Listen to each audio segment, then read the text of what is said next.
एका मेसमध्ये 50 व्यक्तींना 30 दिवस पुरेल एवढा अन्नसाठा आहे. 6 दिवसानंतर त्या मेसमध्ये आणखी 30 जण आले तर उरलेले अन्नसाठा आणखी किती दिवस त्या सर्वांना पुरेल, हा प्रश्न आहे. तर बघा असा प्रश्न आहे, अवघड वाटतो पण एकदम सोप्या पद्धतीने सॉल्व्ह करूया.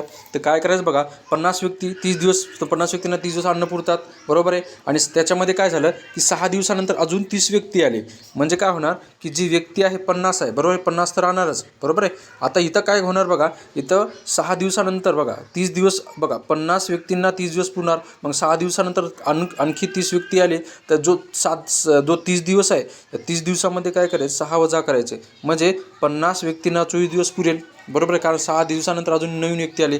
आता या 50मध्ये अजून किती व्यक्ती आले, नवीन 30 आले, मग 50मध्ये ॲड करा 80, बरोबर आहे. मग 80 जणांना किती दिवसात अन्न पुरेल हा आपल्याला काढायचं आहे. तर बघा सॉल्व कसं करायचं आहे की याचं क्रॉस गुणाकार करायचं, म्हणजे काय राहणार बघा की वरी काय राहणार, म्हणजे असं काय होणार, असं लिहायचं 50 गुणिले 24 लिहायचं, ठीक आहे. हे याचं दोघाचं गुणाकार करायचं आणि जो 80 राहतो छेदामध्ये काय करायचं 80 लिहायचं या ठिकाणी. त्याला सॉल्व करायचं बघा. आता बघा भाग कशाने जातो, 10ने, 10 8 80 होतात, 10 5 50 होते.